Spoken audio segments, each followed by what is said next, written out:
પારડીના ઓરવાડ ગ્રામ પંચાયતના 2.5 વર્ષ માટે નવા ઉપસરપંચ તરીકે નિલેશ પટેલ બિનહરીફ ચૂંટાયા। સરપંચ કલ્પનાબેન પ્રકાશભાઈ પટેલની પેનલે બિનહરીફ ચૂંટાયેલ ઉપસરપંચને શુભેચ્છા આપી। પારડી તાલુકાના ઓરવાડ ગ્રામ પંચાયતના ઉપસરપંચના 2.5 વર્ષ પૂર્ણ થતા આજરોજ નવા ઉપસરપંચની ચૂંટણીમાં નિલેશ પટેલ બિનહરીફ ચૂંટાઈ આવ્યા હતા। પારડી તાલુકાના વિસ્તરણ અધિકારી રાજુભાઈ નાયકની ઉપસ્થિતિમાં આજરોજ સોમવારના ઓરવાડ ગ્રામ પંચાયત ખાતે ઉપસરપંચની ચૂંટણી પ્રક્રિયા હાથ ધરવામાં આવી હતી, જેમાં સરપંચ કલ્પનાબેન પ્રકાશભાઈ પટેલની પેનલના નિલેશ બાબુભાઈ પટેલે માત્ર એક ફોર્મ ભરતા તેઓ બિનહરીફ ચૂંટાઈ આવતા ઉપસરપંચ પદે નિલેશ પટેલની વરણી કરવામાં આવી હતી।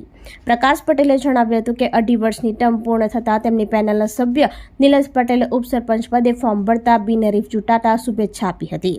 નવા ઉપસરપંચ નિલેશ પટેલને સરપંચ કલ્પનાબેન પ્રકાશભાઈ પટેલ, ગિરીશભાઈ, મિતાલીબેન, દિવ્યાબેન, પ્રીતિબેન વગેરે પંચાયતના સભ્યો, ગ્રામજનોએ મોં મીઠું કરાવી પુષ્પગુચ્છ આપી શુભકામના પાઠવી હતી।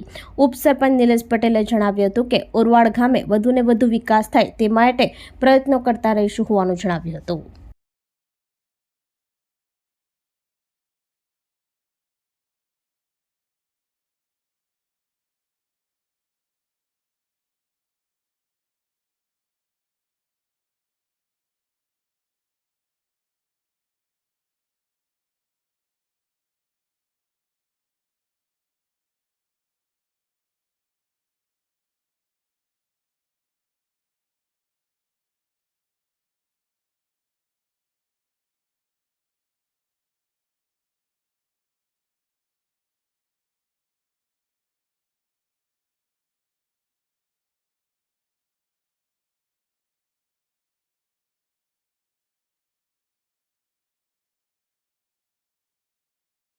એ 2.5 વર્ષ આપણા ગ્રામ પંચાયતનું જો પુણ્ય થયું છે તો 2.5 વર્ષ મને ચૂંટાયો છે એ બદલ ગામનું કામ કરીશ, વિકાસ કરીશ એ માટે ધન્યવાદ પાઠવું છું। અને સરપંચશ્રીએ બધા સાથ મને આપ્યો છે, બધા સપોર્ટ કર્યો છે માટે બધાનો ધન્યવાદ પાઠવું છું।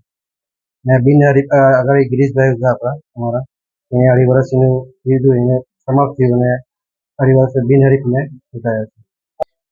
આમ તો કામ તો થતા જ છે પણ જે બાકી હોય તો તે મેં પૂર્ણ કરીશ।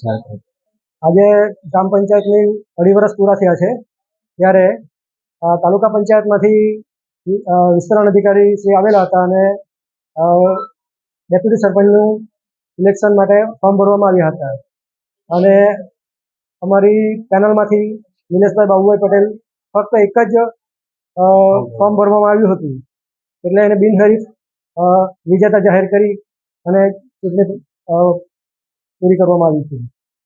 એમ તો 2.5 વર્ષથી વિકાસના કામો થતા જ આવ્યા છે, પરંતુ નિલેશભાઈ એકદમ સક્રિય છે તો એ પણ પૂરી મહેનત કરશે અને જરૂરથી વિકાસના કામો ઘણા સારા થશે।